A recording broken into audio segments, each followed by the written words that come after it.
You think you're being careful, you think you're being responsible, you think you're preparing, protecting, planning, but what you're really doing is imprisoning yourself. Overthinking isn't caution. It's chaos wearing a mask of logic. It's a loop, a quiet, invisible loop you walk in every single day. You don't hear the doors locking, but they are. One thought turns into 5, then 50, and suddenly you're buried alive beneath a mountain you built with your own mind. Overthinking is a mental prison, and the cruelest part is that you never realize you're building it brick by brick. You think you're just being thorough, but you're not. You're rehearsing pain that doesn't exist yet. You're living scenes from a future that may never happen. And while your body is sitting here, your soul is stuck in a movie that plays on loop in your head. No one else can see it. No one else can hear it. But it is loud. It is heavy, and it is holding you back. You're not broken. You're just stuck inside a maze with no exits, only more corners. And every time you try to think your way out, you actually wander deeper in. That's the trap. The mind is brilliant at solving problems, but overthinking doesn't solve. It spirals, and the longer you sit inside your head, the more you convince yourself that one more thought, one more analysis, one more what if will finally lead to peace. But it never does. You end up spinning in circles, exhausted, anxious, defeated without ever taking a single real step forward. This is the lie that if you think hard enough, you'll find certainty. But life doesn't run on certainty. It runs on presence, on decisions, on action. While you're trying to predict every outcome, life is moving forward. While you're trying to prevent every mistake, you're missing the moment that's right in front of you. And the worst part, overthinking disguises itself as wisdom. It tells you you're being careful, but what you're really being is afraid, and fear feeds on time. The more time you spend in your head, the louder fear becomes. It grows stronger with silence. It breeds in hesitation. It thrives in delay. Overthinking is not the voice of reason, it's the voice of resistance. It's every unfinished chapter, every risk you didn't take, every dream you left in the drawer because the plan wasn't ready. It's a thief, and it steals your now. But here's the truth. You don't have to escape your mind. You just need to stop living inside it. Use it, don't dwell in it. Guide it, don't get lost in it. You are the thinker, not the thought. You are the observer, not the noise. The moment you realize that, you take your power back, because overthinking is powerless without your attention. It needs you to keep feeding it. It needs you to keep believing that the next thought will finally calm the storm. But storms don't calm because you study the lightning, they calm because you stop fueling the wind. So stop. Breathe. Interrupt the pattern. When your thoughts start to spiral, don't fight them, step back. Watch them like clouds drifting by. Don't cling, don't chase, let them pass. Your mind will throw fear, doubt, regret, let them come. But don't build homes out of them. Don't decorate those prisons with your energy. You're not meant to live locked inside your own questions. You're meant to live, and yes, you might make mistakes. Yes, things might not go as planned, but at least you'll be in motion. At least you'll be free. Because life doesn't reward the perfect plan, it rewards the courageous step. Overthinking delays your destiny. It distracts you from your truth. It dims your energy, robs your joy, and masks your potential. You weren't born to be stuck. You weren't built to be caged by doubt. Start trusting your instincts again. Start choosing even when the path isn't fully lit. Confidence isn't the absence of doubt, it's the refusal to let doubt control your direction. You already know what your heart wants, you already feel the pull, but your mind wants a map for a road that's built as you walk it. You don't need all the answers, you need movement, you need presence. You need to come back to the moment, because this is where life is actually happening, not inside the storm of thoughts you're trying to solve. And I get it, it's hard. It feels safe to stay in your head. No judgment, no rejection, no failure there. Just you and your thoughts. But that safety is an illusion, because every moment you spend in that mental loop is a moment stolen from your actual life. The world isn't waiting for your perfect timing. It's waiting for your presence, your passion, your participation. You don't break free from overthinking by thinking more. You break free by choosing differently, by saying, I've thought enough, now I act. I've worried enough, now I release. I've prepared enough, now I leap. Your power doesn't live in what you think, it lives in what you do with what you think. So if you're tired, really tired, not physically, but soul, deep tired, then it's time. Time to walk out of the prison you didn't know you were locked inside. The key isn't outside you. The key is choice. It's awareness. It's deciding to stop overthinking and start living. Not tomorrow. Not when it feels perfect. Now. And when you do, when you choose to live, not think about living, you begin to feel something you've forgotten. Reality.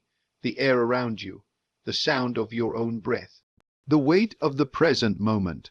But here's what most people miss: living in your mind disconnects you from living in reality. You're not truly alive when your body is here, but your mind is lost somewhere between the regrets of yesterday and the fears of tomorrow. You ever notice how you can sit in a room full of people, but feel completely alone? That's not loneliness. That's disconnection. You're not absent from life because you're not invited in your absent, because you've wandered away into the corners of your own mind. While the world speaks to you, you're too busy answering thoughts no one else can hear. While people laugh, touch, cry, breathe, you're analyzing, doubting, calculating. You're missing the raw beauty of reality for the polished illusion of mental control. And it costs you more than you realize. You miss smiles meant for you. You miss sunsets that needed no filter. You miss the sound of someone saying your name with warmth. You miss the quiet magic of the moment because you're somewhere else, solving problems that don't exist yet. You think you're being smart, being ready, but you're not ready. You're removed, detached, paralyzed by a life that only exists in your imagination. There's nothing wrong with thinking, but thinking isn't living. Living means being awake to what's real, what's tangible, what's now. Overthinking makes you live like a ghost present, but not fully here. And that gap between your mind and the moment, that's where suffering lives. That's where anxiety breeds. That's where peace becomes unreachable. You weren't meant to be a spectator to your own life. You weren't meant to observe it from the sidelines of thought. You're meant to feel it. All of it, even the imperfect, uncertain, uncomfortable parts, especially those, because life doesn't happen in the clear. It happens in the chaos, in the messy, in the now, and every time you escape into your mind, you forfeit the moment you're actually living in. So stop asking, what if? And start asking, what is? What is around me right now? What can I touch, taste, see, feel? What truth is here in this exact breath? Because the mind will try to convince you that your thoughts are more important than your experience. But they're not. Your experience is the truth, the only truth. The rest is projection. The longer you live inside your mind, the more life passes by without you. The more you try to figure it all out in your head, the more you miss what's right in front of your eyes. The present doesn't wait for you to be ready, it just is, and it's enough, but only if you choose to meet it. And when you choose to meet it, to stand fully inside the now, you reclaim your power not by force, but by awareness. Because the truth is, your mind was never the enemy. It was never meant to control you. The mind is a tool, not a trap. It's a blade, sharp, precise, powerful, but only when you hold it correctly. When you let it roam without direction, it cuts you instead of carving paths. Your mind was designed to serve your life, not suffocate it. It's a compass, not a cage. But somewhere along the way, you forgot that you hold the handle. You let thoughts run wild. You mistook noise for guidance. You gave over the wheel to a machine that doesn't feel, doesn't breathe, doesn't live. And the moment that happened, you stopped being the master of your life. You became a prisoner to thought. But not anymore. Not if you're willing to take the mind back for what it really is, an instrument, not a dictator, not a villain, not a storm, a tool, and tools must be used with intention. You don't leave a fire burning without tending it, or it burns the house down. The same goes for your thoughts. If you let them run unguarded, they will take over your peace, your purpose, and your presence. Start recognizing what thoughts are useful and which ones are just noise. Ask yourself, does this thought bring me clarity or chaos? Does it open a door or close one? If it keeps me stuck, spinning, doubting, then it's not your truth. It's a mental echo from old fears, outdated beliefs, or stories you've inherited but never questioned. And questioning is where you take your power back. When you pause and ask, is this thought helping me? You become conscious again. You become the driver, and that shift is everything. Because your mind is brilliant when it works with you, not against you. It can solve, create, imagine, build, but only when it's anchored in purpose, not panic. So don't fight your thoughts, don't hate your mind. Just train it, just remember its place.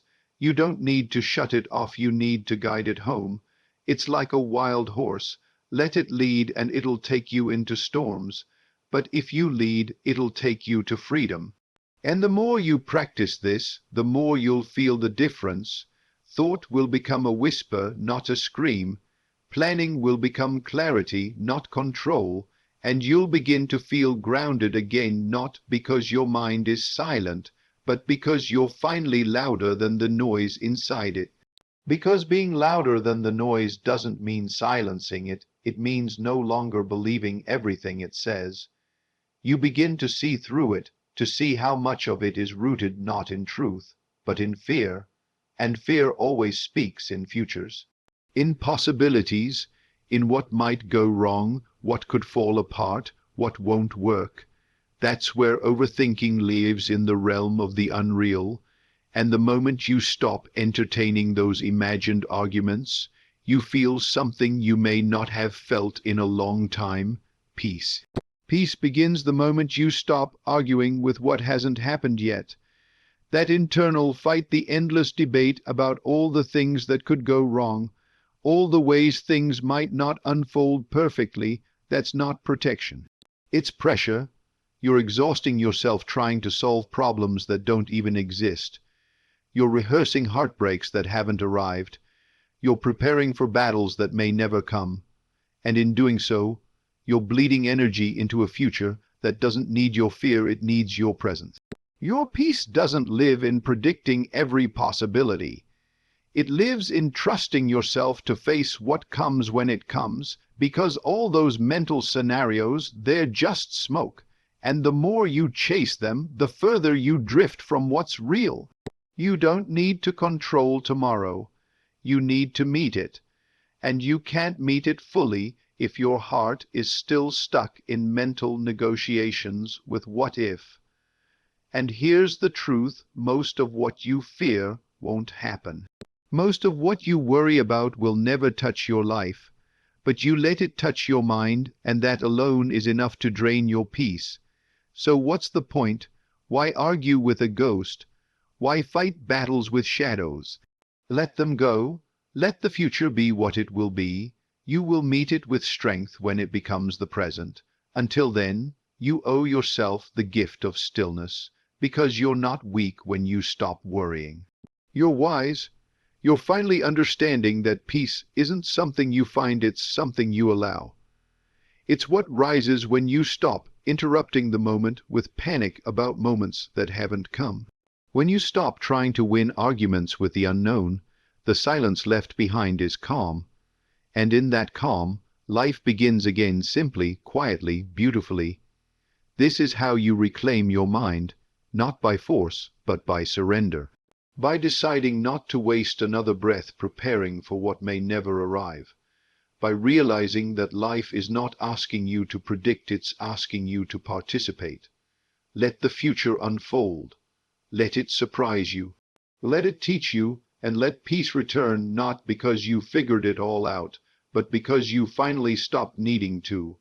And the moment you stop needing to figure it all out, the path becomes clear, not because you see every step, but because you finally start walking. That's where real freedom lives, not in analysis, not in the endless search for the perfect decision, but in action.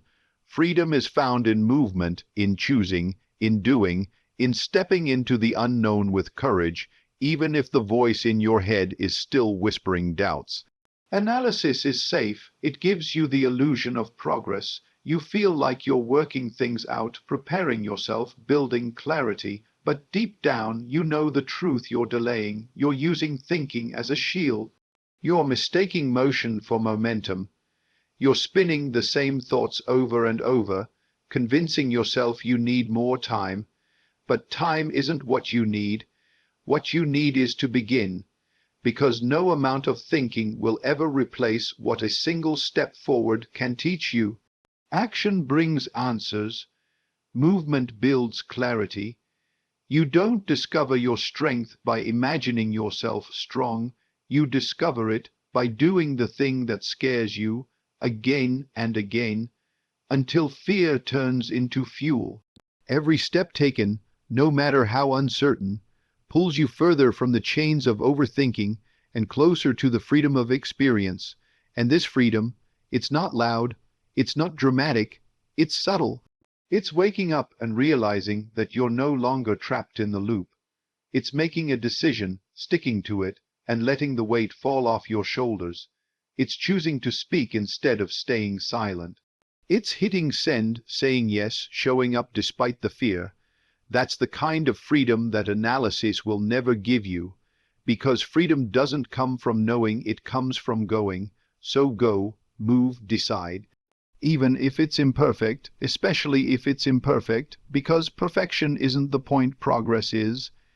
Don't wait for the fear to disappear before you act. Act, and you'll watch the fear start to fade. You'll realize that most of what held you back wasn't real. It was a story your mind told you to keep you comfortable. And growth never happens in comfort. It happens in motion. You are not stuck because you don't know what to do. You are stuck because you won't allow yourself to do it. You are waiting for permission, for signs, for certainty. But life isn't offering you guarantees, it's offering you a chance, a moment, a window. And the ones who break free are not the ones who figure it all out in advance. They're the ones who show up, even shaking, who move, even unsure, who leap, even scared. You want peace, move. You want clarity, choose. You want freedom, act, not next week, not tomorrow, now. Because life doesn't reward those who wait. It rewards those who dare.